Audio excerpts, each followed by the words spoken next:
Na mtazamaji wangu, natumai mzima na buheri wa afya popote pale ulipo. Kwa mara nyingine karibu tena katika YouTube channel yetu.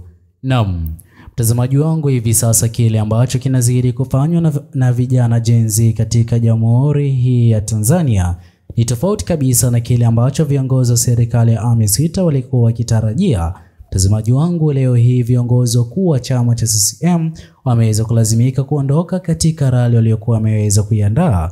Kwanza kabisa, kabla ni kuchezesha kipande hiki cha video cha hali halisi, mtazamaji wangu, itakuwa vema iwapo utaweza kuchukua sekunde yako moja kwa kubonyeza maneno yaliyoandikwa subscribe chini ya video hii. Pia ni vyema iwapo utaweza kulike video hii ili YouTube moja kwa moja iweze kusuggest video hii kwa wale wote wanaozidi kufuatilia siasa za Jamhuri ya Tanzania. Hatupigi kura.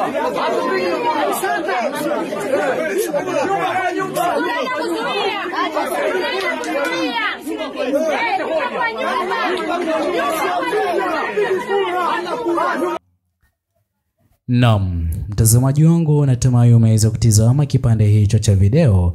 Hivi sasa Watanzania wengi wanazidi kutoa maoni kuhusiana na kipande hicho cha video ambacho kiliweza kuchukuliwa kwa wakati ama kipindi ambapo rally hiyo ilikuwa ikisitishwa, huku Watanzania mwisho siku waliokuwa wameweza kuhudhuria rally hiyo kulazimika kupanda hata katika majukwaa na kuimba nyimbo tofauti tofauti, ila kutokana na sheria na haki miliki za YouTube itakuwa ngumu kuchezesha kipande cha video cha hali halisi kutokana na mambo ya haki miliki.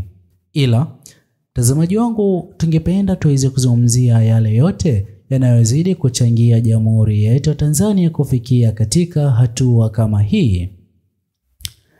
Mtazamaji wangu, hivi sasa viongozi wakuu wa chama cha CCM na hata serikali ya awamu ya sita kwa ujumla wanazidi kushinikiza Watanzania ifikapo tarehe 29 mwezi huu wa 10 mwaka 2025 waweze kuzingatia kutiki na wala sio kuzingatia maandamano yanayozidi kupangwa dhidi ya viongozi hawa serikali ya awamu ya sita na hata serikali konradhi na hata viongozi wakuu wa chama cha CCM.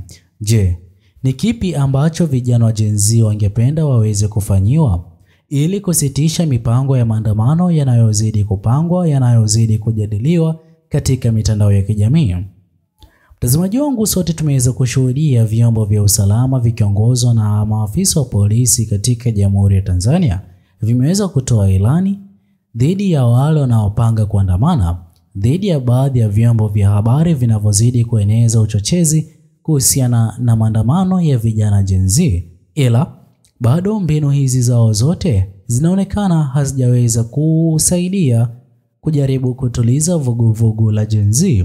Mtazamaji wangu, mimi hapa nitaweza kukufahamisha baadhi ya mambo ambayo Gen Z wanazidi kupendekeza yaweze kufanyika ili maandamano yasiweze kuwa.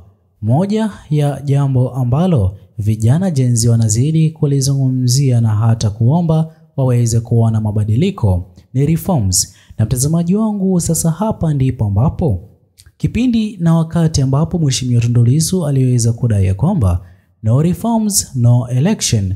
Hivi sasa maneno haya ndiyo maneno ambayo yanaonekana kuwa silaha kubwa kwa viongozi wakuu wa chama cha CCM na serikali nzima ya awamu ya sita, kwani vijana Gen Z wanazidi kutilia manani iwapo hakutakuwa na reforms basi haina haja kwenda kutik.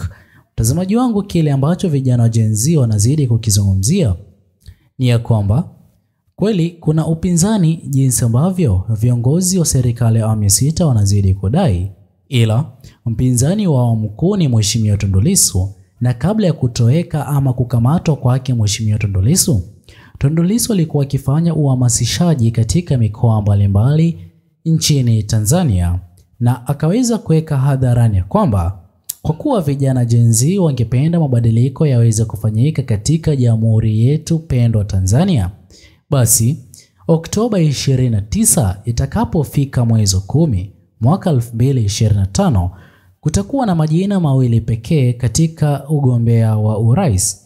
Si mwingine bali ni Mheshimiwa Rais Mama Samia Suluhu Hassan na Mheshimiwa Tundu Lissu. Mheshimiwa Tundu Lissu aliweza kujitolea muhanga na kujiweka mstari wa mbele ya kwamba vyama vingine vya kisiasa vyote katika Jamhuri ya Tanzania vilivyoweza kuchukua fomu ya urais waweze kusitisha azma zao, ndio kuweze kuwa na majina mawili pekee katika kiti cha urais, ambapo Watanzania wataweza kujichagulia kati ya Rais Mama Samia Suluhu Hassan na Mheshimiwa Tundu Lissu.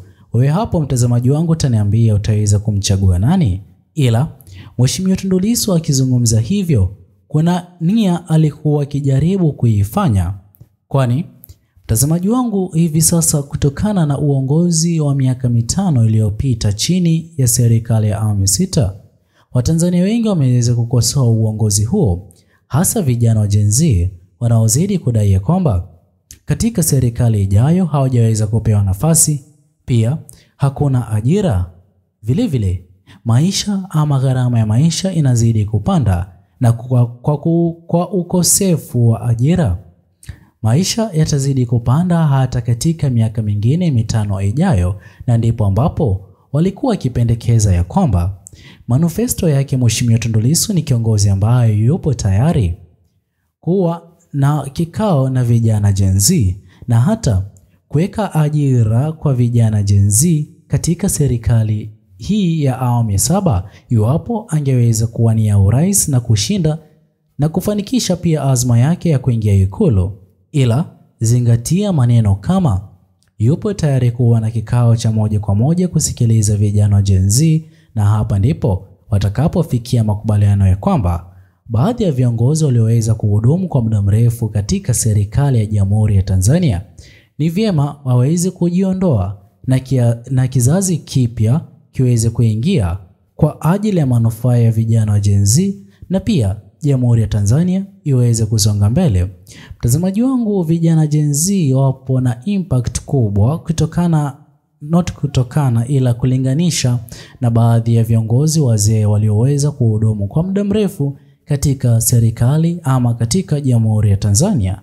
Hivyo basi ngazi hizo za juu ni sawa Mheshimiwa Tundu Lissu kuwa katika ngazi ya juu akifuatiwa na vijana wengine wa kupewa mwongozo sahihi, na ndipo ambapo katika miaka mingine ijayo watakuwa wapo na uhalisia wa uongozi na kuelekeza Jamhuri ya Tanzania katika njia sahihi. Na mtazamaji wangu, kwa kuwa Mheshimiwa Tundu Lissu aliweza kuwa mstari wa mbele kufanya hivyo ama ushirikiano wake na vijana Gen Z, ndipo ambapo sote tunazidi kushuhudia kile kinachozidi kumkabidhi hivi sasa. Na kwa njia moja ama nyingine vijana Gen Z nao wanazidi kushinikiza ni vyema iwapo Mheshimiwa Tundu Lissu ataweza kuachiwa huru kwa wao kusitisha maandamano yao, na hapa ndipo ambapo ushindi wa moja kwa moja unazidi kutokea kwa Mheshimiwa Lissu kwa uchaguzi mkuu wa mwaka 2025. Watanzania wote wanataka mabadiliko na wataweza kumpigia Mheshimiwa Tundu Lissu.